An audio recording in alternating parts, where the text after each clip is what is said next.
Who's got a timer? Anybody got a timer? What's up, everybody? Welcome once again to another episode of our favorite and your favorite wrestling podcast, Lucha House Show Podcast.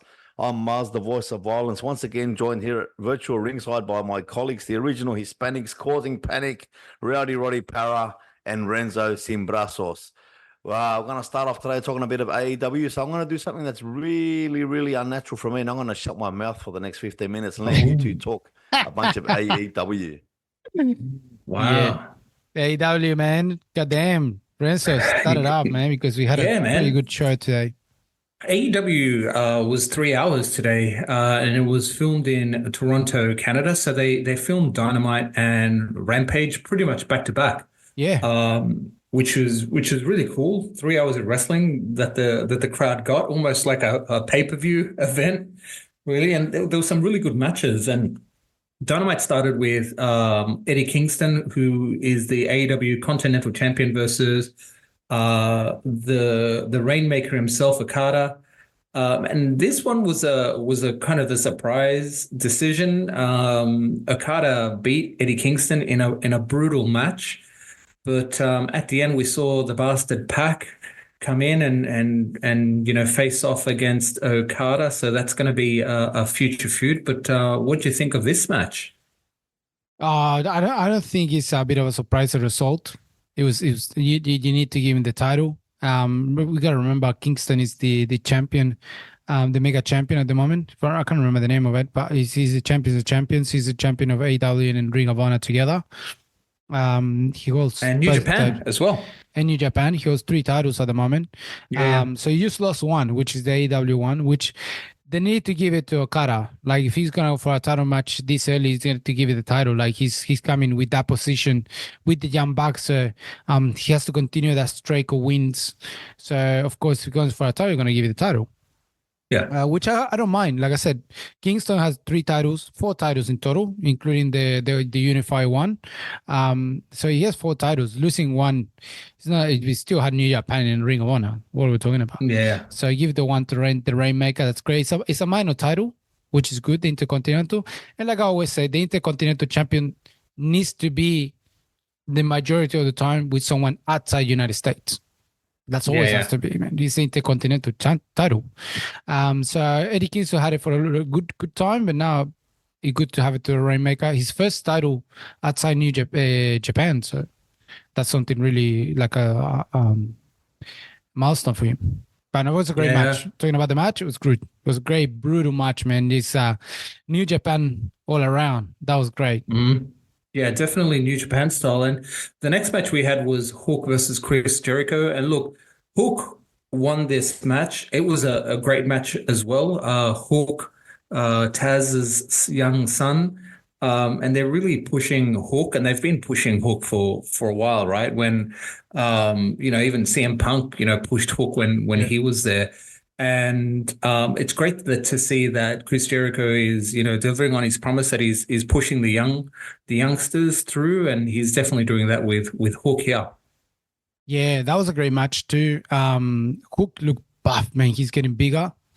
He's short, but he's getting, that's never been big, so he kind of had the same genetics, but he's getting bulky. You see from the first time he appeared in AEW to what is now again, he's getting bulk and ripped. He's looking good, man.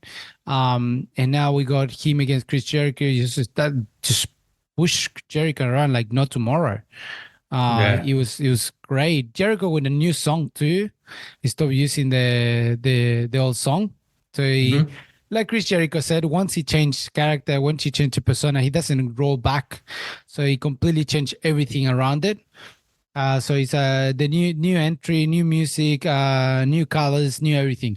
So it's a new version of Chris Jericho that we saw today, which is awesome. Chris Jericho loves to keep doing this, continue evolving in this great. And next week gonna have something. He said like next week he has a proposal for what's called for Hook. So we'll see what that's gonna be. That's gonna be interesting. Yeah. And look, and the matches just kept rolling. There were some really good matches. The next one was Toni Storm and Mariah May. versus Diona Perazzo and Thunder Rosa, and it's good to see Thunder Rosa back. But Yeah. you know they're really pushing Diona Perazzo here because Perazzo and Rosa won this match. This was a great match too. The girls did really really well, and Diona Perazzo, you know, with Tony Storm, they're really delivering some really heavy hits. So yeah, there's some good woman slapping around in that match. That's for sure. Oh yeah, that was good. And like I said, Thunder Rosa, man, fuck, you see Thunder Rosa back is just something different. Dina Purrazzo, after all the backlash she had from people online, she bounced back really well, and she's just fucking killing it. Tony Storm, the head character is just hilarious. It's just fucking so weird. It's so fun. Great champion at the moment. So that's doing good, man. It's look back, right? Let's go to the heavy hitters. Let's go to the end. Let's go to, because we had also Strickland and he continued his hunting of the AEW champion Samoa Joe. But let's go to the last match. I Quit match between Christian Cage and Adam Copeland, man. That was something else. Yeah, look, this match was really good. We've been waiting for this match, and it's funny. Mars mentioned, you know, a few weeks ago that, you know, one of the things that AEW does, and they do well, some of these matches they save for weekday TV. This match definitely should have been a pay-per-view match. But no, it was in Toronto, you know, Adam Copeland's home place. I think what I love the best out of this match is that they put on hockey jerseys. Edge ripped off a hockey jersey off a fan, and he put one on Christian, and then he put one on himself, and then they just started beating each other up like hockey style. In the penalty box on top fantastic. of that. Yeah, in the penalty box. Yeah, that was really, really cool. The Boston, yeah, it was the Boston jersey. Yeah. So like it was great, man. I like this match. It was good. The ending was great. It's good that Adam Copeland is not on his own. I think it's not good for Adam Copeland in a roster full of, you know, people like this. In AEW, he aligns himself, you know, with Daddy Magic and Daniel Garcia. So I'm happy he's got his own little group going that they're really sticking to. So, you know, with Christian and his group, right? So yeah, I thought it was a great match. Look, I love the match, but I feel a bit sad just because you see two old men fighting each other. You can see two old men fighting each other, man. Look, we love Christian. We love fucking, they are already superstar. They will forever be fucking in our hearts, man. They changed the tag team, you know, industry. They make something new. You know, they already superstar with something different. You know, Christian Cage, wherever he goes. But there were so many botches during the match, man. So many. They were so slow in moments when you have such a brutal match. They had so many problems in between, and you can see it. When they tried to smash each other in the step ladders, they missed some calls, they missed some hits, they missed some turnbuckles, they missed a lot of stuff. In the match itself, when they were fighting, it was really slow. Like the punches, the flow of the match was really slow, but it was brutal enough to enjoy it anyways. It's really brutal, so it's fun to enjoy it. But you can tell you're looking at two old men fighting each other. It's like, oh man, I didn't want to get to the point to see that. It kind of kills the whole, you know, the love that you got for them. But at the same time, it doesn't kill it. You just realize, man, that the time has passed. They're just enjoying a really nice moment in you know, in the last the few years they got left in wrestling. But overall, it was a great match. Copeland takes the title, which was good to see him champion. And yeah, man. So that's kind of my take on the match. You know, that's a little thing. Yeah, that's a pretty shit take, I'm gonna have to say. These guys are old. You gotta give it to them that they're old. We know they're old, you know, and they're not gonna go out and hurt each other for real, right? These guys are good friends. Well, Copeland cut himself for real. He did, He and did cut that's the himself thing, for real. right? And that's the. I think that's where that kind of turned. Maybe a little bit before, they were really cautious of not really hurting each other because Copeland's been injured. Mm. He's carrying an injury, so they were. Chris, you could tell Christian was looking after him as well, man. And I absolutely love that. That there is still that psyche that they look after each other. They're not there. It's not real per se, right? What are we doing? But I loved it, man. I think these guys gave their all to what they could do, to their abilities. They're not spring chickens anymore. But yeah, I was happy with them, man. I think I'm that's the what same. you. That's what I'm saying. I'm not saying it wasn't good. I love the match. Fucking, it was awesome from start to the end. It's just that for a match like that, it's exactly what you said. Like they look after each other, were really cautious. So all that being really careful is showed during the match. In a match where it's an I Quit match, which is meant to be really brutal because you want your opponent to not be able to stand up and say, I quit, I had enough. You know what I mean? So that's what I'm saying. It's like if it was, that's what I'm saying. If it was a match, for example, a normal one-on-one match with no stipulations, they would be fine. I don't think it doesn't matter the slow, the flow, or the match or anything like that, because it's just a normal match. When you have an I Quit match, the perspective of it is different because you want to make the other one just absolutely destroy and just they can't get up. That's the point of it. But that whole caution between them, it kind of make it really weird for this type of match. You know what I mean? So that's when I was like, that's when that's when I was like a bit. Yeah, I'm look, I saying that. agree to Love the match. disagree. Agree to disagree, but I think look, they did well, man. I was proud of them. But look, next week, if we want brutality, I think we're going to get some brutality next week in next week's Dynamites because we got Will Ospreay versus Katsura Oh Shibata, yeah, and then we've got Swerve Strickland versus Konosuke Takeshita. Now these guys will really beat the living shit out of each other. 100%. So if you want to watch something brutality at its max, yeah, these two matches are going to be unreal. Yeah, 100%. And before we wrapped up AEW, I gotta say AEW is stepping up the game. Like you said before, they went back to the tunnels, that's AEW. No one else is doing it. They got the two tunnels. They're going back to they're selling up arenas again. So all the shows they're able to pan out everywhere because it's a sold out stadium every single time. They're selling out every single time they're doing Dynamite. So that's good to see, which it was missing for some time. So it's good to see AEW doing again really well and actually really doing the things AEW style, no one else style, but with a little bit more order. There's no more craziness running the asylum like Master used to say. There's a bit more structure into what's happening, which is really good. And talking about WWE with the drop up, thank you very much, Renzo, for that. We go to WWE.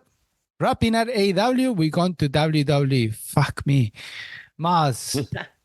Let us know, what do you think WWE esta semana? Man, that means this week in Spanish for those that don't speak Spanish. We don't do it in Spanish anymore, Rod, remember. I switch a bit of a tongue time, my mate, friend. look, the road to WrestleMania continues, full speed ahead. Rock, once again, cut a killer promo on Instagram, went for close to 9 minutes, swore in it, did everything that you're not supposed to do in WWE, and because he can. Because no one's going to tell The Rock what to do, especially now that he's a member of the board. But that I'm loving the promos on Instagram. He then, and I might have a controversial opinion about this, and you two will probably disagree.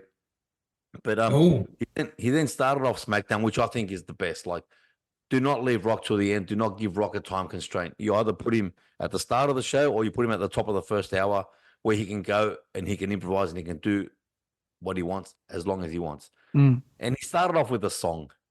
I don't that like was so it fucking. That was weird and funny. I don't like it. I really don't. Not only that, he came. I understand the whole history of Flex Cavana. I understand the whole history of the city that he was in, but he didn't talk shit about the city. which is one of the things he's been doing. Like, he didn't call anybody crackheads. He didn't call anybody anything. And then, and I didn't really like that too much. But then he got serious, and then he cut another dark heel rock promo, which I loved. Talking about Cody Rhodes' mom and talking about what he was going to, that he wasn't going to get the title belt, but he was going to she was going to give him a belt. He was going to give her a belt, sorry. And that was his weight belt with Cody's blood on it and bloody Cody's tears and sweat and everything. Carrying on from the promo he cut on Instagram. So I really like that. And again, I still don't know exactly where it's going. I've got a million ideas in my head, but I'm still intrigued. And like Rock's going to be at Raw in Brooklyn. I think it's next week. But we've also got SmackDown this week. So stuff's going to happen. And it was confirmed with that Jimmy and Jay will go against each other at WrestleMania, which everyone expected. Yep. Again, I've got a keen eye on that. And I will let you two guys have your say in relation to what I just said. But I just want to mention something really quickly that's caught my eye and that I'm really interested in. And I never thought I'd say it. I never thought I'd mention interest in this person's name in the same sentence. Okay. That's Candice LeRae. Ah, the heel turn? The heel turn, the dark, very dark heel turn. Like what she said to Maxine Dupree, that was fucking harsh. That was beautiful. And I loved it, man. I loved it. The only thing I'd change, like, first of all, I like Candice LeRae, athleticism, fantastic. Mic work, they were using her wrong. This is how she should be used. And the only thing I would change is I wouldn't make Indy Hartwell look so confused. I'd turn Indy Hartwell heel as well. Well, that. But at the moment, they got Indy Hartwell looking confused, like she's not agreeing what Candice LeRae is doing. But this is Candice LeRae from NXT time. Okay, so I didn't watch NXT. So yeah. This is the Candice LeRae from really liking it. Johnny Gargano and her when they went dark. Gargano when it's heel, man, fuck, he's I can imagine. I'd rather Ciampa though. Ciampa when he's heel, fuck me, he's something else. Yeah. You know, but Candice LeRae heel, it's pretty good. I was very impressed by what she said and how she said it, and this week when she pinned one of the the EDM twins, as I call them, they've got that music, Carter and Chance. When she pinned her with an injured knee, and I was like, oh, that's gold with a single leg crab. Like, come on, that's gold. But well, I don't know. What do you guys think about what happened with The Rock and that continuing story? And obviously Cody cut a promo on Raw, which was fantastic as well. And he mentioned The Rock's mother, but he mentioned her respectfully. Look, there was one thing about Cody is like at one stage I thought, fuck, he's getting a bit soft, but he well and truly brought that back in last Monday with that promo that he cut, where he got serious again. And then we've got Drew and Seth to talk about. But what do you guys think so far about what I've mentioned? Not the Candice LeRae, the other stuff. Look, man, The Rock, we talked about it last week that The Rock's promos are on fire. And I think he's the only one that I've seen in recent history when it comes to internet promos, not necessarily tied with a company, but tying himself with WWE full on and using the Rock brand, right? Like, The Rock and Dwayne Johnson and everything. Yeah, he owns it, right? So I think that's great, man, because he's getting a lot of attention from just regular fans of Dwayne Johnson involved in this because his promos are so serious. So they like pull you in, right? So he's definitely something to watch out for on his internet account, besides his creams and all of that jazz. But it's great, man. I love it. I've heard a rumor. I don't know, Mars, if you've heard the rumor that Dustin Rhodes might make an appearance in WrestleMania. So a negotiation currently. Yeah. There's negotiations happening with AEW to let Dustin appear for a night. And man, if that happens, saying shit like that because you'll get Rod jumping up and down about his conspiracy theories. I'm not saying anything. So look, if he appears, yeah, that'll be great, man. To help his brother out and things like that, and carry the Dusty legacy because they've thrown Dusty's name a lot, right? And the Dusty and the Rhodes family. So something's happening there. And if Dustin shows up for a one night appearance, oh man, that could open a lot of doors that we've talked about that have been slowly creeping open. Yeah, recently, and like last week, for example, when Mercedes Moné Bailey was there, and didn't care about getting photos taken. So hey, possibilities are endless, right? Matt Hardy, Matt Hardy was at Yeah, Matt Hardy was a road. yeah.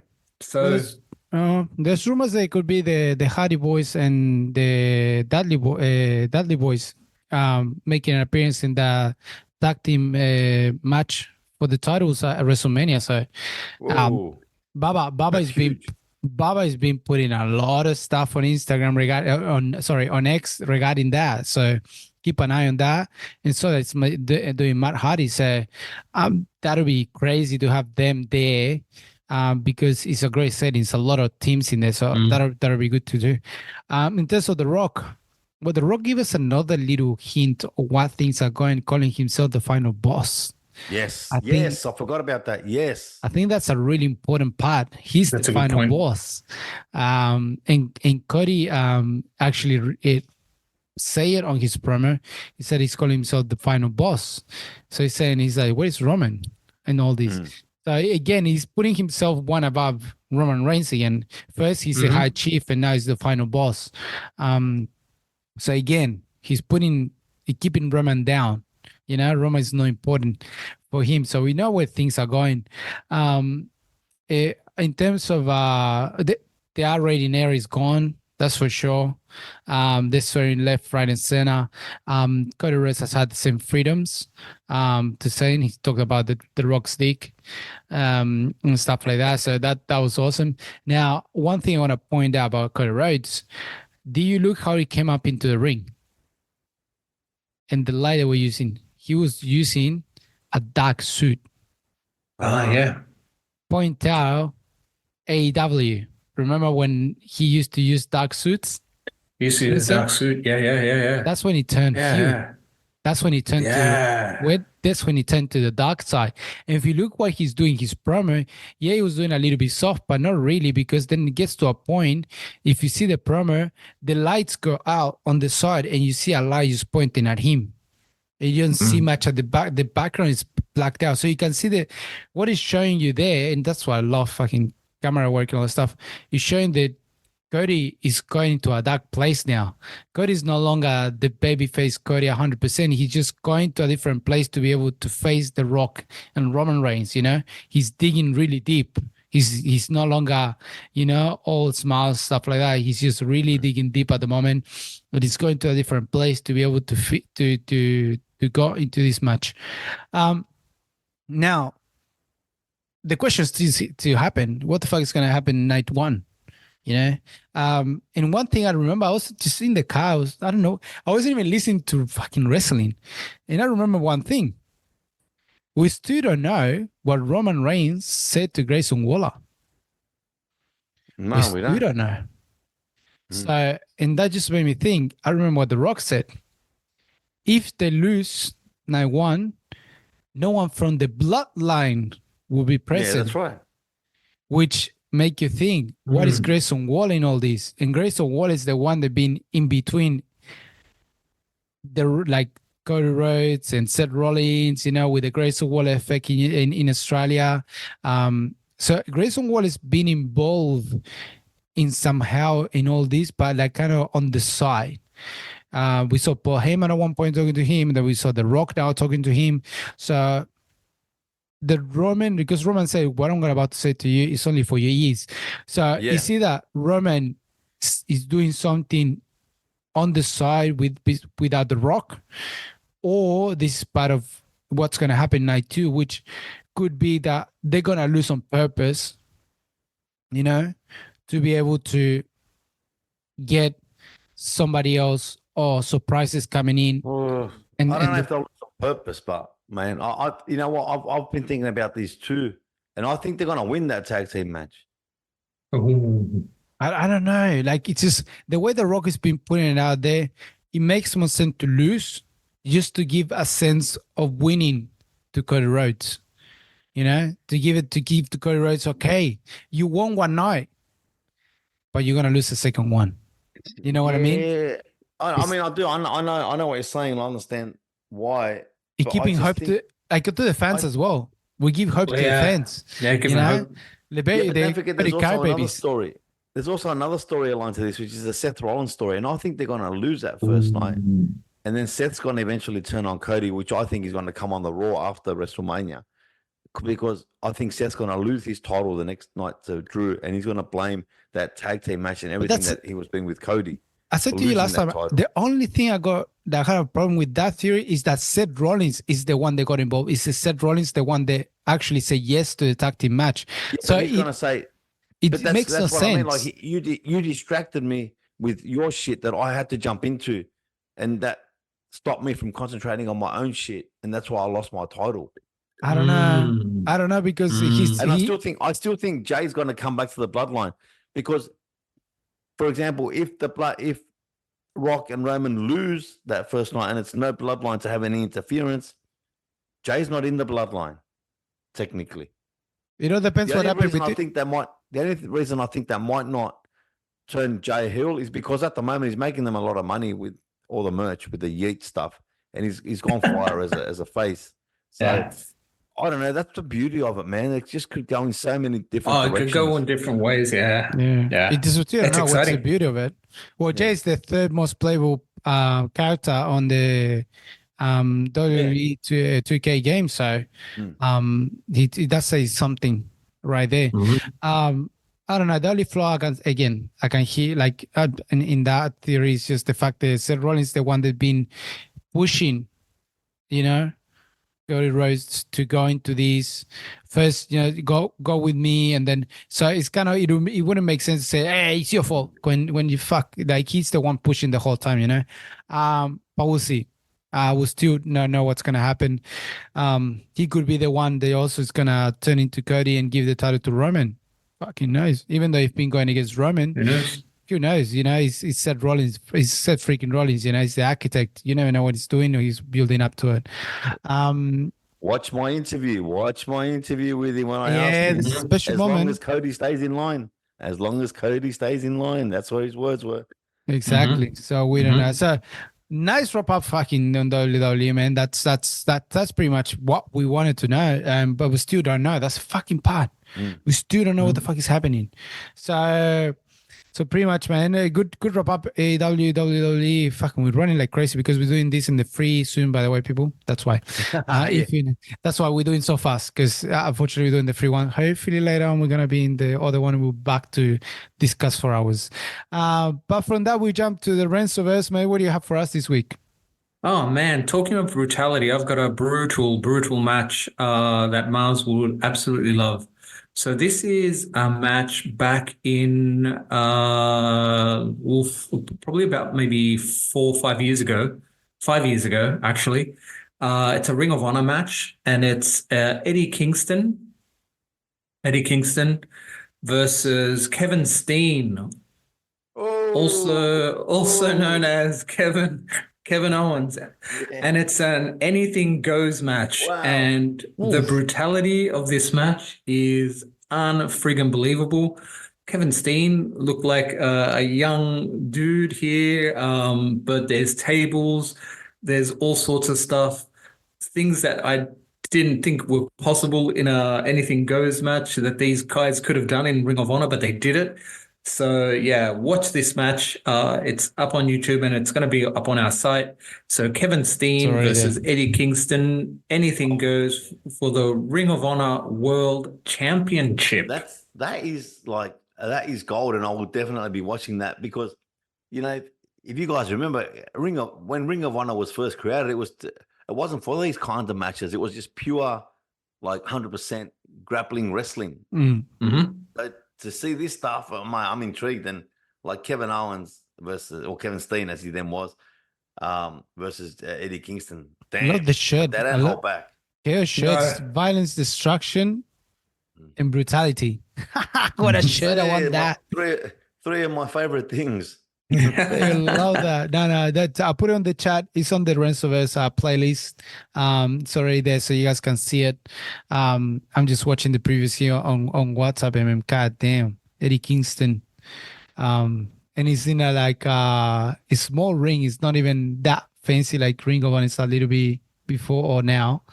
But it's really, really great. And Kevin Owens, he looks young, man. He Unbelievable. looks super young. And he wasn't that super long young. ago. That's funny. Speaking of small rings, how do you like that for a segue? What about WWE releasing Shayna Baszler for one night to go and fight at GCW Bloodsport the week Opening of WrestleMania? Royal, doors are getting open.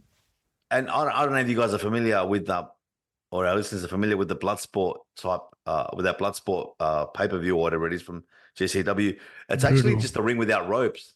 It's like, if you remember the movie Bloodsport, it's like a bit of a kumite, but and it's going to be super brutal. It's like a mixed MMA and professional wrestling. So, mate, that's what Shayna Baszler does. And I was just like, I wasn't shocked because it's the Triple H era. So, you know, stuff like this is going to happen and stuff, and it has been happening. But this is a major. He's not a small. This is a little bit major because we got a lot of wrestlers. WWE talent was like exclusive for like forever.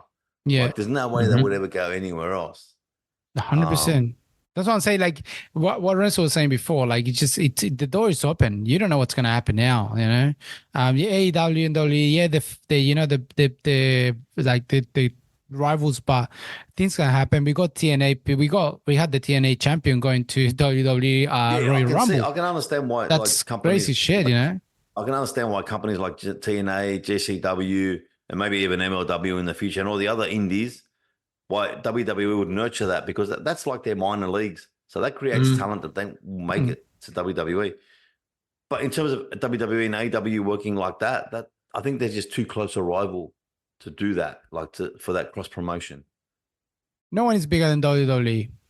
That's the bottom line. AEW is trying to build up something, but settle down, Renzo. I can see the steam coming out of your headphones, mate. No.